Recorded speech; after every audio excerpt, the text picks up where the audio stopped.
They're going to ask, what are you about? What do you stand for? And where do you come down on these issues that are important to me? It's about living your beliefs, obviously internally. You can't just put on a cause for a show and expect it to work out. Be a lifelong learner, never to get stuck in a rut. Basic empathy is the thing that people tend to miss. Pull up any page on your site and go to any scroll depth on that page and ask yourself, what's in it for the visitor? We're a house of thousands of brands, and so we're marketing everything from our individual resorts to all of the venues within. And so it's just a master exercise in really understanding your consumers. Have the courage to be what you are, and unless I think you are water, you're not going to please everyone. You need to have patience that your abundance and generosity over time will be rewarded. No one's willing to raise their hand and say, should we really do that? And I'm trying to teach my students to be the healthy skeptic in the room and raise their hand and say, let's think about this. It's very important to realize that you don't know everything. And I always say that you are an expert in your own life story, and you can help others through telling that. I will never forget that moment, for the rest of my life. I was so proud of us. Oh, I'll tell you what I dramatically underestimated was the descent. This is Brand Story, a podcast celebrating the stories of real people who are making an impact on brands, business, and the world around them. Welcome to Brand Story. I'm your host, Steve Gilman. We're doing something a little different with today's episode. We're going to revisit some of my favorite moments, insights, and ideas from some of the episodes we've done over the past year. And I'd like to thank you, our audience, for spending time with us. Our podcast has been kind of blowing up lately, and we're thrilled. So thank you for subscribing and supporting us. And a huge thanks to all of our wonderful guests for being so generous with their time and sharing their inspiring stories. So strap in. I think this will be a fun ride. In this first clip, Matt Williams and Kelly O'Keefe of the Brand Federation share their expert perspectives on the importance of brands being clear about what they stand for. It's fascinating stuff for my fellow brand nerds or leaders out there. Brands can't do the thing they've always tried to do, which is to engage in the world in a way that turns them into magnetic forces for customers that they want, right? That's always been the job of a brand. The environment in which they engage has completely changed. And engagement used to mean, hey, we're going to steer clear of any kind of controversy, any kind of opportunity to make a stand, because that's polarizing. We don't want to polarize anybody.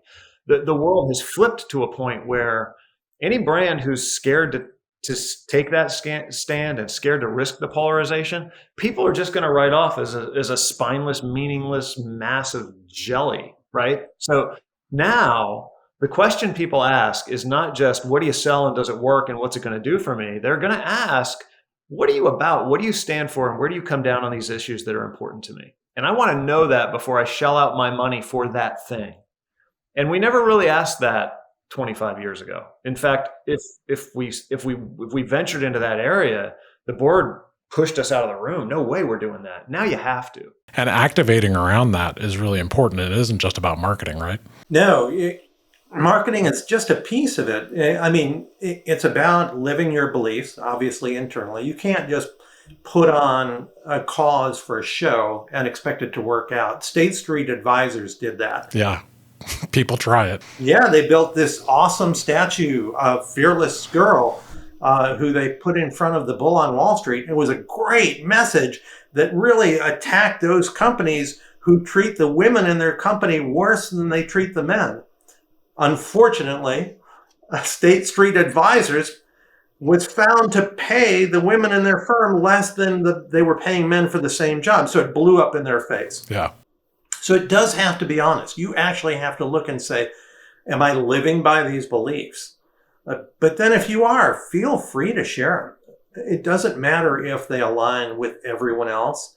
We still admire those organizations that have conviction about who they are. Steve Jobs, not always the nicest guy, but he built the most valuable company on earth, $2.4 trillion in worth right now, company on earth, based on doing what he thought was important and what many other people didn't think was important. Connie Hess, partner and general manager of Valley Engineering, and I had a great conversation about the importance of avoiding career stagnation.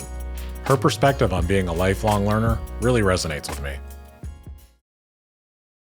I think the biggest component of growing as a leader is to be a lifelong learner, never to get stuck in a rut. Don't, just because things have been done a certain way, always be open to new things. I see so many people go through their careers and they get kind of stuck and they wonder why. And, reaching out to them and doing some coaching. And as we're talking through that, you suddenly realize that they're the problem. The state of mind that they're in, they are the problem because they're not allowing themselves to learn anymore or be open to new things. And I think you see this a lot with folks who are starting to exit the job market. But I think it's important to, if we start a process of being a lifelong learner and just keep in the mindset that we continue it on, then I think that is that's some of the best advice that I could give anybody, because getting stuck in your ways does no one any good at all. It actually makes for hard times, especially for yourself. If you're not willing, change is inevitable. It's all around you all the time. And so we talk about that constantly here, because to be in our line of work, you have to be passionate about learning. You have to be endlessly curious. I love that advice. I'm so glad you brought that up.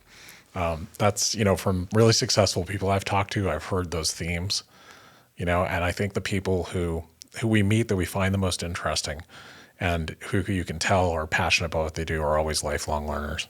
Absolutely. We have a book club here at work, and it ranges, we have quite a few young folks that are in it, younger folks. And interestingly enough, we have read some books that I would not have read otherwise. Spending time like that with your employees, not necessarily, across the desk, but over lunch, in a book club or whatever it is. I love that about interacting with my employees from, across the entire company. So that, I think, is, again, another aspect of who we are and our culture. I had such a fun, fast-moving conversation with Andy Crestodina, co-founder and chief marketing officer of Orbit Media Studios, about some of the most overlooked aspects of both web design and content creation. His perspectives on the fundamentals of what makes a great website or truly successful content marketing is so energizing. Is there something that comes up again and again when you're helping companies think about content? Is there any common problem that companies seem to have? Yeah, it's basic empathy is the thing that people tend to miss. Wow. So if you ask yourself, go pull up any page on your site and go to any scroll depth on that page and ask yourself, what's in it for the visitor? Does this answer a question? Does this address an objection? Does this add evidence to support one of our answers? Is it clear what the value would be to them? If you were this person, would you care? And a lot of sites, a lot of pages just sort of fail that basic test. They don't answer the what's in it for me. Yeah, that's really interesting, because I feel like that is a problem with almost all marketing. Not all marketing. Sure. So true. I've said those exact words, but I'm not talking about web design. I've said that about outbound marketing and inbound marketing and literally almost all storytelling. If you tell someone a story from your point of view and you're not thinking about what they get from the story, it's not very good for them. Most sites, it's kind of just, we love us. It is. That's what most sites are saying. Yeah, and that's a problem on social media too. It is, yeah, all over. All over. A quick example, I was on a call yesterday with a client that is very frustrated at the slow growth of their Twitter following. Obviously not, a KPI for most of us. Obviously a wildly overvalued metric in for a lot of marketers, but sort of valid in their case because they're super relevant and the Twitter following is tiny. So you're looking at it like, yeah, let's take a minute and think about this. And the Twitter bio was sort of, we love us. It was like a little bit of mission and a little bit of about us. Anyone can grow their social following faster by writing a bio that sounds more like a call to action.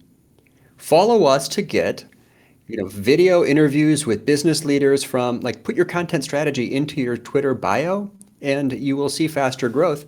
Same issue, Steve, just what's in it for them? A lot of times when clients and other companies that we work with are like, why don't I get any engagement on social media?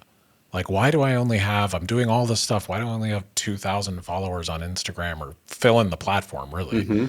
What is it that I'm, if I do this more or I do that more, will it work? And I'm like, well, you might want to add value and help, You might not want to use it as a virtual bulletin board about yourself. Yeah, that's true all over the place. People, it's true in search as well, although the audience there is, arguably an algorithm, although informed by human behavior and, user interaction signals. But people say, why don't I rank for this phrase? My question next is, well, which of your pages is the most relevant page for that phrase? And they have to think about it, and they say, well, maybe this page here. Okay, question 2. Why would Google believe this to be one of the top 10 pages on the internet for that topic? And the light bulb moment is, it's evident on their face. They realized, oh, I have to be good. I have to offer actual value here. Hang on a second. Add value, please. Yes. Strange that comes up so often. Yeah, isn't it? And it's a stubborn problem, because I think maybe it comes from the days of people wanting to keep things secret, thinking like, well, if I tell you how to do it, you'll just go do it, which I think is a complete fallacy. It's a ridiculous idea. If you tell people how to do something in a detailed way, and the thing is worth doing and is a difficult thing to do, you're probably writing 2,000 words and you've got 6 diagrams and a bunch of like what ifs and how to's and step by step. The trick isn't stopping someone from doing something themselves and losing business to a DIY visitor. The trick is to get the person to pay attention to this piece you wrote, because they're going to get halfway through and stop. Right. And some of those people will get halfway through, stop, and call you and ask for help. So it's in the millions, right? The amount of revenue we've generated by publishing long-form, detailed, search-optimized how-to articles. It is, in fact, the key to our success. I had the opportunity to talk with Sarah Moore, who is the Senior VP of Marketing for MGM Resorts International. She has such a huge job overseeing the marketing for an immense house of brands. She and her team are some of the most talented, detailed marketers out there. We talked about the importance of truly understanding your consumers and the art of connecting with them on a personal level. If you're a marketer, you'll love to hear what Sarah has to say. So what does your day-to-day look like? I can't imagine with the amount of properties you have and trying to keep the brand messaging consistent. What does it look like for you? Well, actually, to use your word, it's inconsistent. There is no consistency whatsoever in not only my day-to-day, but how we market. We're a house of thousands of brands. And so we're marketing everything from our individual resorts, which we have, over 30 of them, to all of the venues within. And so it's just a master exercise in really understanding your consumers and consumer segmentation and identifying, to your point, like different tribes flock to different brands. And so how do you keep them excited and continue to build that customer love within those pools for each one of the individual brands, but then also create that connectivity of the portfolio itself and what MGM Resorts stands for. It's a challenge for us. Not everybody still to this day understands the 30 different plus brands that are within our portfolio. So, and then, layer on a pandemic to boot. And good times. It's complexity to the nth degree, for sure. Yeah, that's for sure. I mean, each one of your 30 plus properties all have a unique personality. And they're even, they're products or brands that are intended for certain audiences. So a customer of the Bellagio is going to be very different than a customer of, say, Vdara. Absolutely. Or any of the others. There's so many. So I'm amazed at how consistent you all manage to be, property to property. One of the reasons I love coming to Las Vegas is that it's a masterclass in marketing every time you go. If you open your eyes, you're seeing the best in the business. And I think it really is, as you said, it's each one of our resorts has a persona. It's built, it's experienced for a very specific person, a very specific customer type. And we take that very seriously. We have very specific and rigorous brand guidelines for every single one of these 30 plus brands. And it's not just what does a piece of social content look like in the voice of a Bellagio or the voice of a Vdara, but it's everything down to what does that look like when you step foot on property? How is that reflected in room? It's about the entire customer journey and staying true to that individual brand persona, because we're a company of M&A, and all of these brands lived even before MGM Resorts and its current design lived. And so how do we retain that equity? But what's interesting is every single one of those brands and how they're designed, they do all ladder up to the corporate brand, which is MGM Resorts. And MGM Resorts really stands for, entertainment. And we believe that entertainment is a fundamental human need. We believe that it's as important as water, shelter, clothing, food. And so how you're entertained, though, looks very differently, because entertainment isn't just traditionally, performances on stage. It's a really good meal. It's a spa treatment. It's, laying in your room and ordering room service. That's entertainment. That's entertainment for me, quite personally. It is. Yeah, I think that's entertainment for a lot of people. Yeah. So how that entertainment, really is delivered within the parameters of each one of those brands, that's really how we focus on kind of our brand marketing strategy. Yeah, that's fascinating, because the level of detail that it goes down to. I don't know how intentional. I'm assuming very intentional. But, for instance, we've used the Bellagio and Vdara as an example. They have a different smell even. They do. At Bellagio, you get the fresh flowers of the atrium when you walk in. But Vdara has this very distinct smell when you walk in, and it's very spa-like, very refreshing. Yeah, it has light. notes of vanilla. Yes, it does. And lotus flower. And Yep. it's a very real thing. Each one of our brand guidelines actually includes a very specific, distinct smell that we design custom for each one of our resorts. And what's really fascinating, I love that you picked up on that, is we don't change that ever. And we have had situations where we've changed it for one reason or another. But if you walk into Aria or you walk into Vdara, we are actually, pumping out the brand scent for you to, again, capture all those senses. Yeah. So I'm a committed brand nerd and marketing nerd. So one of my favorite things to do, and this sounds everyone goes to Las Vegas for a different reason. For me, a lot of it is that I've been studying the marketing in Las Vegas for years and years and appreciating it, and it is actually a masterclass. So if you take a little time and put on your marketing hat and walk property to property, there's an emotional feeling you get when you walk into Vdara versus Bellagio versus Aria. I couldn't have wrote this script for you any better. Thank you. You're welcome, but you did it. Incredible team. Yeah, well, compliments to them, because somebody's out there noticing. Yeah. And I know a lot of times things like that does at that level of detail. People experience it, but they don't acknowledge it.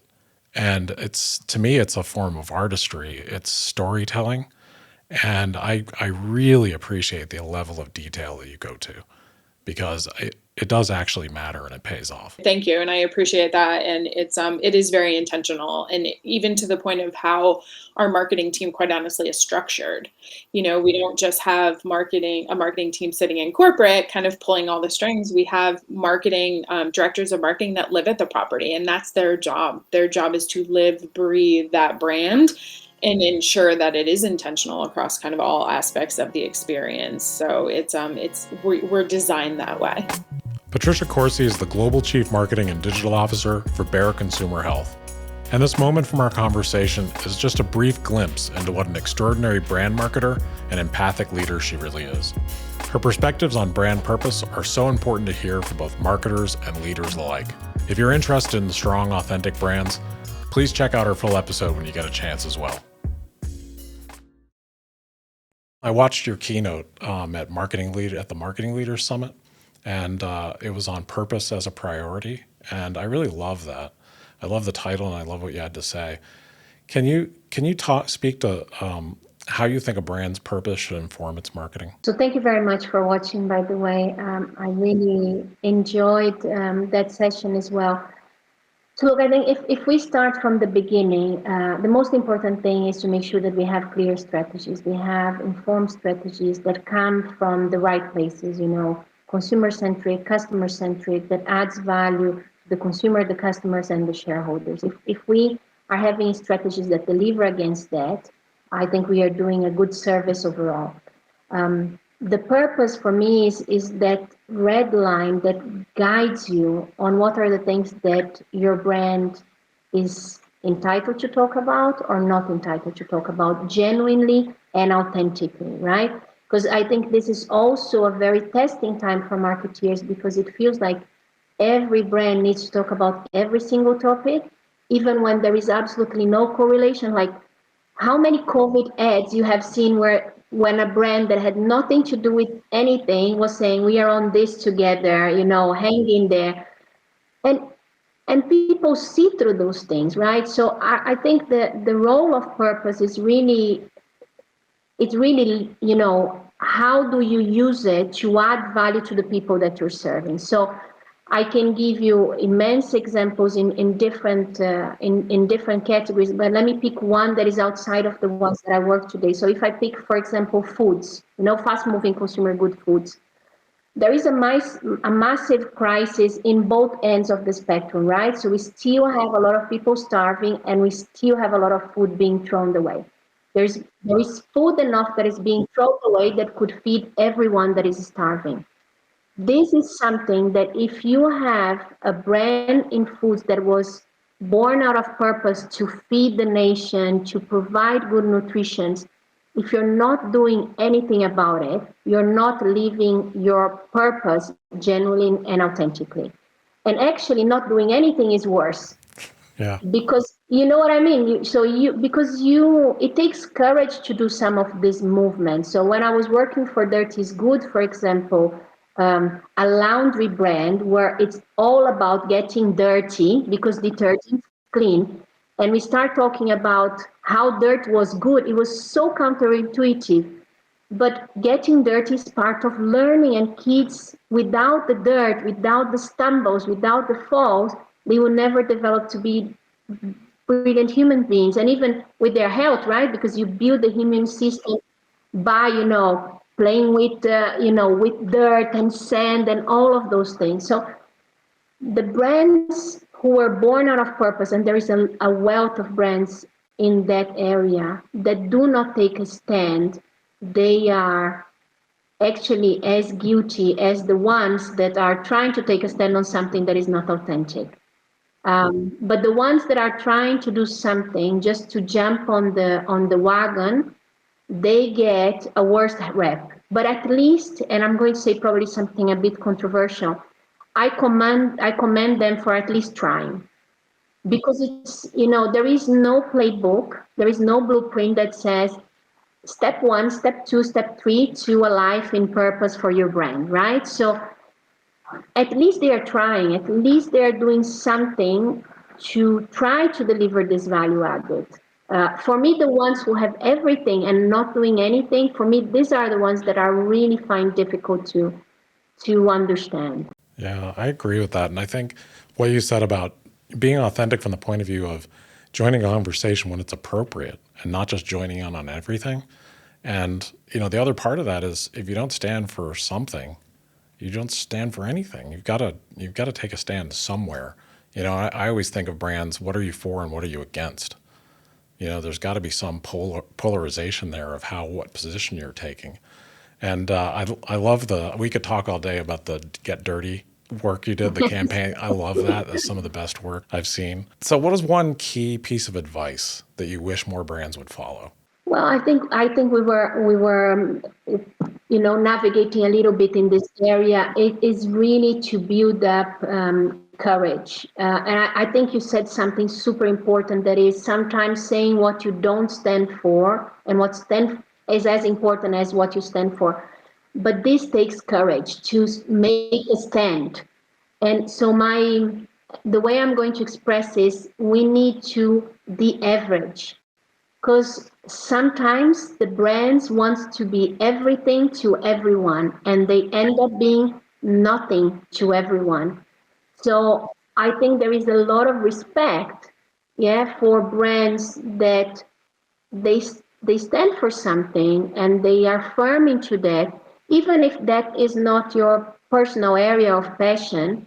But there is that respect for the courage, for it's not. I think we cannot think that brands are not like people in a way, right? So we respect people that take a stand. Of course, take a stand respectfully. Take a stand. Sometimes saying what you believe in, what you stand for, doesn't mean attacking someone else. And I think the tonality is important. Yeah. Absolutely. Have the courage to try to make a stand. If you make a mistake, have the courage to come back and say, we blew it, but we learned. This is what we have learned. And I think this would make better, more informed consumers about what the brands stand for, versus that average vanilla, let's please everyone. Appeal to everyone. Yeah, I mean, when people are like that, they're pretty uninteresting. And if you think of a brand as a person, it's so hard for brands to be themselves sometimes. And they want to weigh in on everything and they make themselves meaningless. And you cannot talk with property about every single subject. And how many brands do we see today that they want to talk, whatever is the cultural relevant topic, LGBTQ, all Black Lives Matter, female payment in sports, whatever is happening, they want to make, because they want to be part of all the conversations. And sometimes people look and say, you sell toilet paper, what do you have to do with that? And there are moments, and by the way, there are some fantastic toilet paper campaigns now that they found the thing that they do, which I think it's amazing. But I think this is it. I think have the courage to be what you are. And unless I think you are water, you're not going to please everyone. You're not going to be, unless you're water, sleep, And I think that not playing cause bingo, I think, is really important. You see a lot of brands do that, just jump from one to another to another. Jay Harrington, president of Harrington Communications, is one of the best content marketers I know. He's a prolific writer and an expert communicator, and one of my favorite people I follow on LinkedIn. In this moment from our conversation, Jay talks about having an abundance mindset and the commitment to helping others with your content. If you produce any kind of content, you'll want to listen to this one. People make decisions as a result of emotions, not necessarily intellect or logic. So, they and stories are what evoke emotion. And so I think that the ability to tell an interesting story about yourself, about your business, about your background is what allows you to create that positive association with you and your ideas and the solutions you provide in a way that just mere, talking about characteristics and qualities and services just can't accomplish. And so I think that's really important. And, for just to give the example from our world or our domain, with providing services to lawyers and law firms, when it's you, the the lawyer or the professional who is actually doing work for clients and also responsible for developing that business, the ability to tell effective stories that people resonate with is what is really the foundation, I think, of marketing and business development in those fields. And the ability to tell effective stories really results from paying attention to your day-to-day work and lived experience, right? It's those, when I coach or train people on like creating content for LinkedIn, for example, it's all about paying attention. Content creation is never an issue that relates to, the notion of writer's block, right? It's always idea block. Like it's not knowing how to write, it's having ideas to write about. And when you pay attention to, questions that clients ask you or struggles you've had in the past where you've learned lessons from that experience, or, just whatever, things that you learned coaching your daughter's soccer game this past weekend. That's the kind of thing that resonates and builds an audience and allows you to have a platform that people pay attention to. So I think that notion that it's not about how much you know, but it's your ability to connect on an emotional level with an audience, and that's done through storytelling that really helps you build your brand or create connections with people through your content that you can't do any other way. Yeah, and I think I've worked with a lot of physician leaders and CEOs and CMOs, and a lot of people who aren't marketers or aren't storytellers. They want to sell, or they want to give you a bunch of proof points, or they want you to talk about benefits. But people do buy emotionally, then defend it logically. They don't buy logically and defend it emotionally usually. So emotion plays a big part. And one of the things I've seen you talk about on LinkedIn, because I see, you see people on LinkedIn that are always selling, and then you see people on LinkedIn that are just being human and telling stories that are engaging people. And, I think that's probably a muscle that a lot of people don't have, or they haven't developed yet. So, if you've been in a culture or a big business where you're just supposed to sell and you're just supposed to talk about the benefit you bring, you don't think about, I'm just going to be a person and tell stories that'll engage others. But you talk a little bit about having an abundance mindset on LinkedIn. Can you talk about that a little bit? Because I found that really fascinating. Yeah. So this is the notion that, being generous on a platform like LinkedIn, and by being generous, I mean sharing what you know, being very open and honest and sharing your ideas in a way that are helpful to people, that allows people to be attracted to you and want to follow what you have to say. Commenting on and supporting other people's posts and their efforts to gain an audience on the platform. When seeing that someone is looking for a job, trying to look out for that person, just generally coming to the platform with a mindset that, I think I wrote a post a couple weeks back, and if you would come to LinkedIn and say, instead of who can help me here, who can I help here, you're going to find a much greater level of success, because the law of, or the rule of reciprocation does kick in. So if you can give as much as possible without any expectation of reciprocity from those you're trying to be helpful to, the universe sort of rewards your abundance. And I can't tell you why that is exactly. I can't tell you the exact science behind it all, but I've seen it work over and over. And, we also see the counterexample of that, which is, sort of a scarcity mindset where someone's always pitching, someone is always holding back, someone is always, thinking that whatever attention someone else is getting, it's robbing them of their opportunity for attention, all of these things. And great way to live.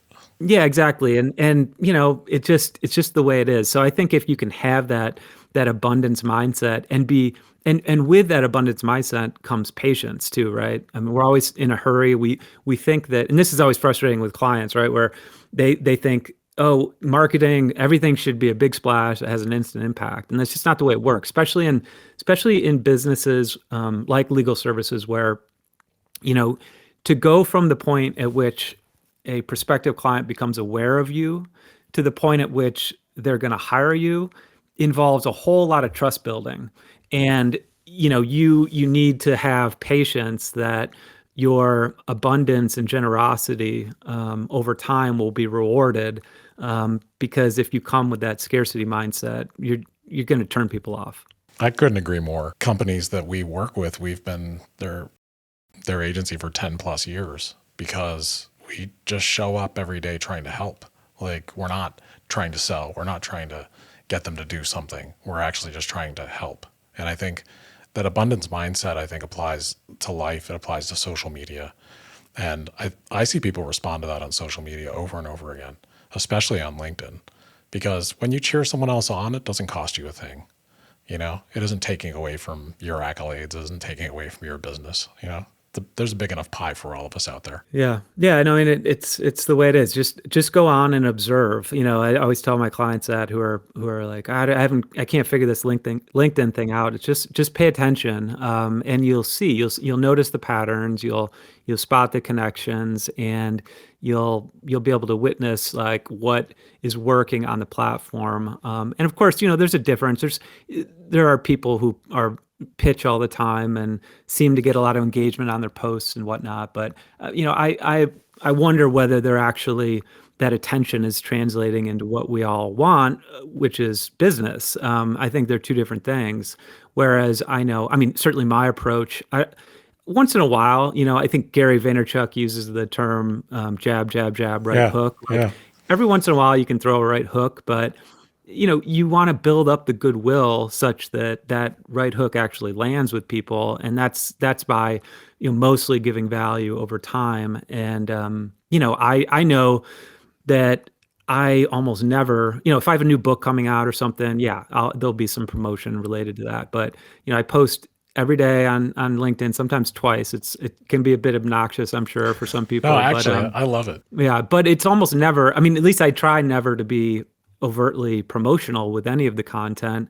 And yet, despite that, my clients are smart enough to figure out like, well, if, I seem to like what this guy has to say, I at least want to I'm provoked enough to have a conversation, understand what he does to help people like me. And that's always the starting point for new business.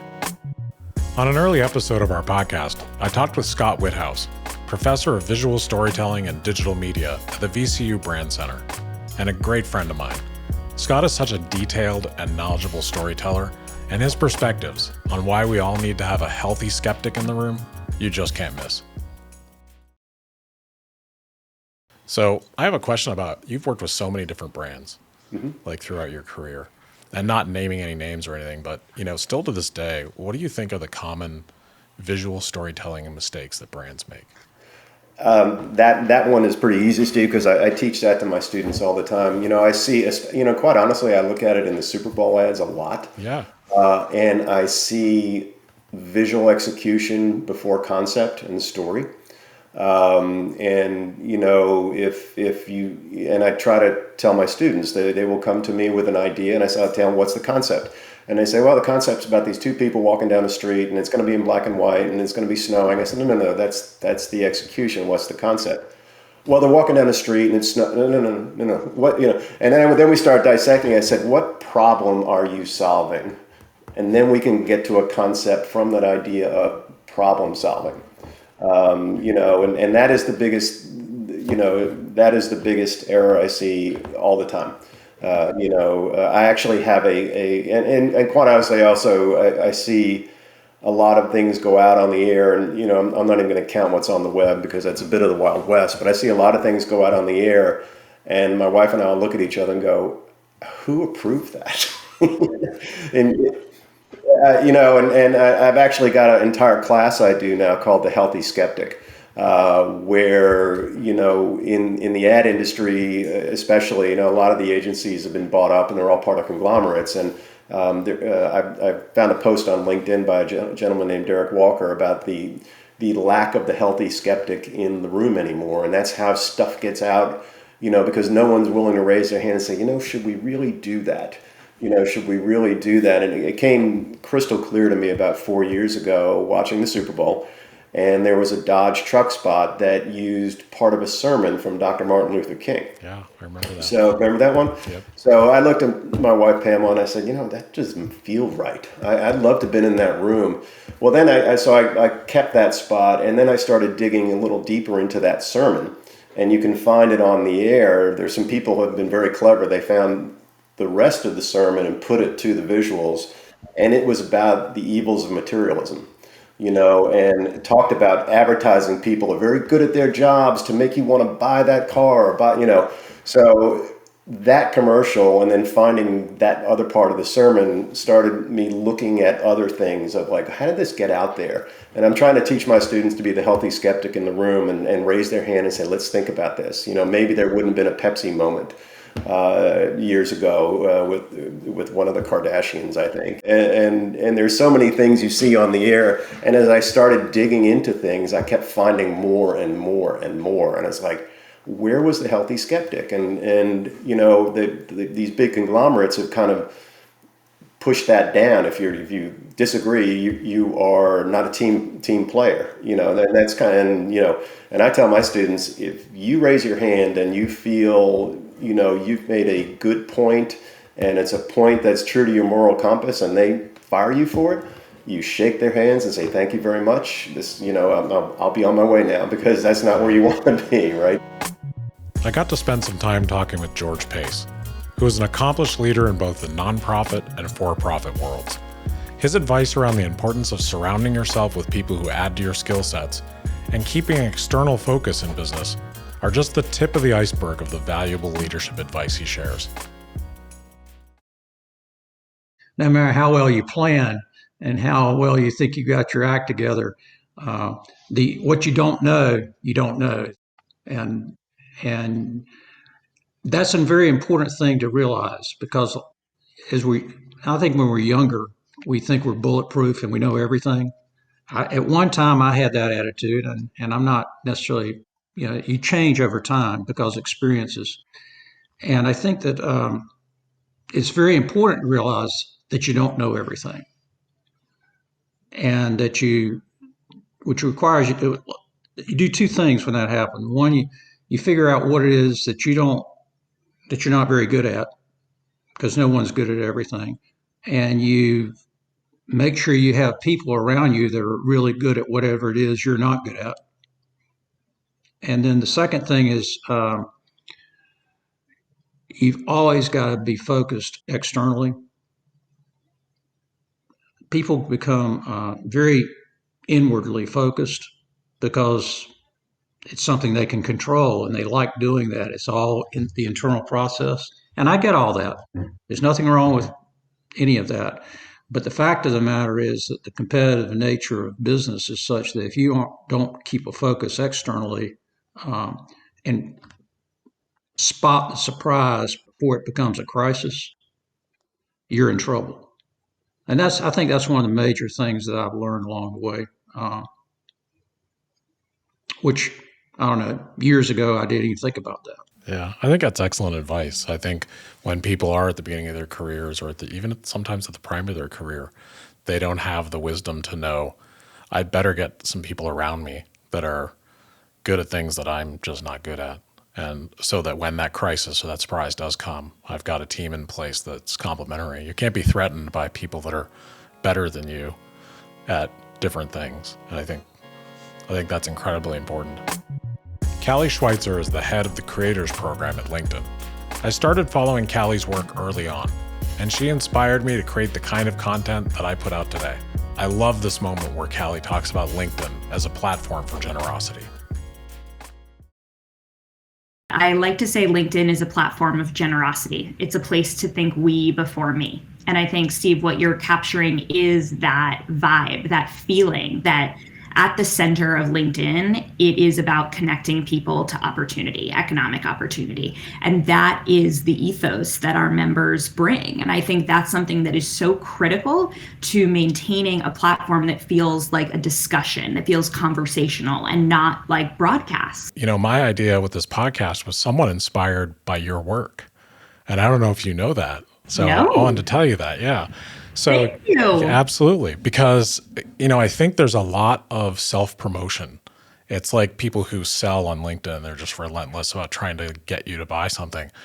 And I think the art of just telling people's stories is something that needs to come back. And it's an act of generosity, and it's an act of being actually interested. And, you know, you're not just trying to get your value proposition in every other word, you know? Yeah. So sometimes true. not being about you is actually the best thing you can do. Totally. And it's interesting because a lot of people say to me, what should I say on LinkedIn? I'm not that interesting. I don't know anything, right? And I always say that you are an expert in your own life story and you can help others through telling that. But I also think about content on LinkedIn in really 4 categories. One being knowledge. You are sharing what you know. You are sharing yourself as a curator. You are sharing yourself as someone who just listened to a podcast that everybody needs to listen to, somebody who is pointing people to something based on a personal recommendation. Then I think about opportunity, right? This is what LinkedIn is really well known for. This is, hey, I've seen a job, or hey, there's an opportunity to mentor somebody through going through this program, right? That is like, you'll see that everywhere. Then there's community, bringing people together, finding ways in which you can use your knowledge or expertise to bring people into community with each other in a conversation. And then lastly, I always say amplification. It's about other people, putting the spotlight on other people. That is what generosity is. And I like to say there's a halo effect too, right? Just by posting, hey, I'm so proud of this awesome person who just was interviewed here. It's like, you know that awesome person, right? And now that awesome person is also like, hey, this is great. This is really cool. They promoted me, right? And I think that's so important. The idea of just having champions, no matter who they are, what level they are, where you find them in your career. Yeah, I agree. And I think part of it that I've learned from a lot of people like you on LinkedIn, Jay Harrington, a bunch of other people who, Jay talks about the abundance mindset. Yeah. And one of the things that I think is so important is not to have a goal. And, we go through life and business having so many goals. But when you're meeting people, and especially when you're interviewing someone, not having an agenda is so important. Like, you don't want an end result. That's not what. So if you're networking or if you're meeting people and you're making relationships, just enjoy making relationships and see what happens later. Yes. And it's so interesting. I quit my job when I was 29. I had a C-suite title. I was working at an awesome company. I had everything on paper. And one of the things I realized is that I didn't know who I was without my job title. I didn't know who I was. You mentioned Time, right? Callie from Time. Was I getting invited places because I was Callie from Time? Or was I getting invited places because I was Callie? I didn't know. And that was something that I had the incredible privilege of having built up the financial stability to quit my job and say, I need to figure out who I am outside my job title. And one of the most important things that I found was that the people who are there for you, regardless of your status, your title, your position, what you can give them, those are the true connections in life who matter. Those are the relationships worth investing in. Yeah, that's a great point and something to keep in mind as you move forward through your career. And good for you for having the guts to do that, because I think a lot of times, when you're ambitious or you're talented, you start to get involved in doing things. You feel good when you get promoted. And there are times, though, you end up somewhere where you're like, is this really me? Absolutely. Is this really what I want? So good for you for asking those questions. I think that's going on a lot with people right now. In this moment, you get to hear from one of my all-time favorite guests, Kristen Cavallo, CEO of the Martin Agency. I was blown away by this fast-paced, complex conversation. Kristen talks about the nature of fear in work and life and the challenge of the descents that come after peak experiences. It's a great moment from a really interesting episode. So, how has fear impacted you? And where is that line for you? Like, where's the line between fear and adventure? You know what? It's such a good question, because sometimes people will say to me, "Oh, you're fearless," and in fact, Steve, that is 100% not true. Like, I am incredibly motivated by fear, and I know that makes it actually sound positive, but I will tell you, fear for me is it is a close ally, and it is also a close, devil in my ear. It is something that I know affects my psyche. And so I have tried to learn to live with it. And so when I'm not at work, I will purposefully choose to do things that I am scared to do, because I believe that if I get to the end of whatever that thing is, that I will have learned to trust myself or my gut, or I do put my faith in others. So my son and I hiked Kilimanjaro, and we got open water certified. And recently I hiked this trail called the Salcante Trail into Machu Picchu. And all of them, I would tell you, I was 100% unprepared for. I mean, like that. I'm not. I'm a normal human. I'm not one of these people that does Ironman types of activities. I've never done a triathlon. Like, I bought my hiking boots before going to Kilimanjaro. Like, I bought them at REI. I bought hiking sticks. These were not things that I owned previous to this.